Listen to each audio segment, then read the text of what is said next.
이제 오늘 말씀은 7장에서 있었던 그 이스라엘 백성이 아간을 처형한 사건 이후에 하나님께서 다시 이스라엘 백성들로 하여금 이제 아이성을 이제 정복할 것을 이제 명령하신 사건입니다. 여리고성 전쟁이나 그 아이성 전쟁이나 공통된 거는 이제 가나안 땅 정복 전쟁이었다라는 거죠. 하나님께서 주신 약속을 하나씩 성취해가는 과정입니다. 그 아이성 전투에서도 보니까는 우리의 대적이 그 가나안 족속만이 아니었던 거죠. 그 내부에 있었습니다. 내부의 적, 그 아간이었죠. 그 사단의 세력을 물리치는 데 있어서 가장 중요한 것은 내부에 있는 그 죄악이 해결되고 나서 다시금 가나안 땅을 정복하는 전진이 시작되었다라는 겁니다. 가나안 땅 정복 전쟁이 그냥 멈췄어요. 여리고성에서 대승을 거두었는데도 불구하고 다음 아이성 정복 전쟁 때 싸움이 중지되었습니다. 이 중지됐던 이유는 앞으로 나아가지 못했다라는 거죠. 아간 한 사람의 물질 탐욕을 인해서 그렇게 범죄가 되었습니다. 누룩은 죄로 비유하잖아요. 갈라디아서 5장 9절 보니까는 적은 누룩이 온 덩이에 퍼지느니라. 일단 죄는 어디서든지 어떤 모양으로든지 시작되면은 그냥 막 순식간에 다 퍼지게 되는 거죠. 우리나라도 이제 마약에 더 이상 청정국가가 아닌 나라가 되었습니다. 근데 사람들이 인식을 잘 못하는 것 같아요. 왜냐면은 그 마약과 관련 없는 그런 나라였다고 생각하는데 일단 주위에서 내 옆에서 그런 사람이 없으면은 나와는 멀게 느껴지게 되는 거죠. 아이성 전쟁의 패배 원인은 아간의 범죄 때문이었고 누룩과 같은 아간이 그냥 처형됐어요. 다 불살랐죠. 불살른 다음에 아예 흔적도 없이 사라지게 되었습니다. 그 다음에 하나님께서도 아이성을 정복하라는 명령과 함께 앞으로 나아가게 하셨습니다. 이제 무엇을 깨달을 수 있느냐면은 이게 정말로 죄악이 이스라엘 중에서 깨끗하게 해결된 뒤에 정복 전쟁도 하나님의 약속의 성취도 한 발 한 발 나아가게 되었다라는 것입니다. 그러니까 우리가 하나님의 일을 할 때 사역도 너무나 중요하죠. 우리가 최선을 다해서 정말 주님의 일을 열심히 하는 것도 중요한데 더 중요한 거는 우리 안에 있는 세상과의 타협이나 죄악된 것들을 회개하고 거듭나고 나아가는 것도 중요합니다. 작은 교회들은 그런 것들의 표시가 그냥 잘 안 나고 난다고 해도 그냥 교회 내에서 해결이 되겠지만 큰 교회들 보면은 이게 우리가 다 알 수 있을 만큼 이게 막 뉴스에도 나오잖아요. 그런 교회들이 앞으로 잘 나아가다가 멈추게 되는 원인은 외부에 있는 요인이 아니에요. 다 내부에서 이게 죄악이 누룩과 같이 다 퍼져 있었던 것을 이제 보게 되는 겁니다. 그러니까 근데 우리 성도 한 사람 한 사람의 믿음의 길도 전혀 다르지 않다라는 거죠. 내 안에 있는 해결되어야 되는 그런 하나님과 관계 교제를 가로막고 있는 것들이 해결되어야만 그렇게 한 발 한 발 우리도 믿음의 길을 갈 수 있다라는 겁니다. 1절 말씀 한번 보겠습니다. 1절 말씀.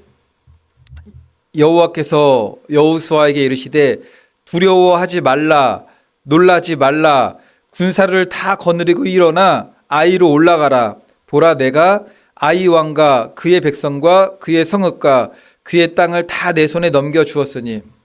아간의 범죄도 범죄였는데 사실 1차 때는 아이성 공격할 때는 마음이 많이 높아지고 자만이 있었습니다. 왜냐하면은 여리고성에 비해 가지고 아이성은 굉장히 작은 땅이었잖아요. 그래서 군사들을 다 데리고 안 갔어요. 3,000명만 데려갔습니다. 완전히 대패했죠. 36명이나 죽었습니다. 그런데 1절 말씀 보니까는 여호와께서 여호수아에게 이르시되 두려워하지 말라.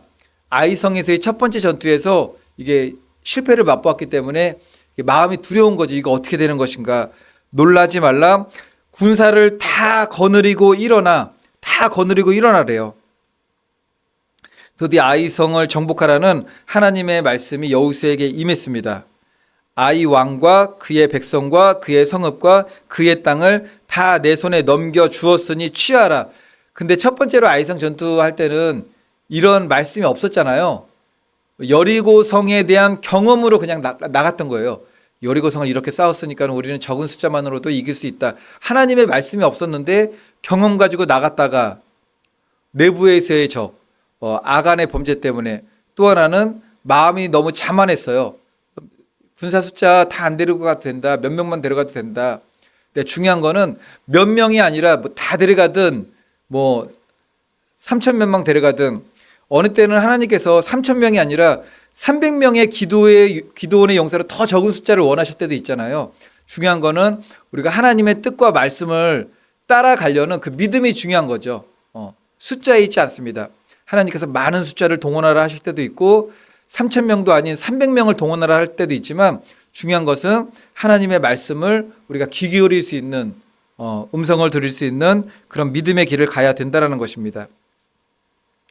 근데 하나님께서 이렇게 아이성을 취하라는 명령을 주셨을 때가 언제냐면은 아간이 심판받고 사라졌을 때, 그러니까 아간은 죄를 의미하잖아요. 죄가 사라졌을 때 그 말씀을 주셨습니다. 아골 골짜기에서 깨끗하게 불살라 제거되었고 그때 하나님의 계획이 다시 이제 진행할 수가 있었다라는 것입니다. 바라기는 저와 성도님들 모두도 우리가 앞으로 나아가는 데 있어서 중요한 거는 우리가 열심 있는 말씀으로 충만하고 기도로 충만하고 성령으로 충만하여서 그렇게 하나님을 믿음으로 소망 가운데 전진하는 것도 너무나 중요하고 또 하나 중요한 거는 내 안에 나를 살피는 거죠. 다른 사람의 발목을 잡을 수 있는 것들, 교회 공동체의 전진을 방해하는 것들, 그것이 자동차도 그런 것 같아요. 자동차도 가다가 이게 도로 가운데 주먹만한 돌멩이만 있어도 한번 덜커덩 거려요. 덜커덩. 근데 자동차가 아주 느리게 천천히 갈 때는 그냥 있어도 모르는 것 같아요. 살짝 밟고 지나가는데 아주 고속주행하다가 이게 도로가에 주먹만한 돌멩이라도 밟고 지나갈 것 같으면은 덜커덩 거리는 거죠. 근데 그런 것들이 우리 안에서 장애물을 제거해야만 교회와 우리 각자의 그리스도인들이 하나님의 사명과 맡은 바 이제 비전을 쫓아가지고 나아가게 된다라는 것입니다. 그러한 믿음 될 수 있기를 우리 예수님의 이름으로 축원을 드리겠습니다.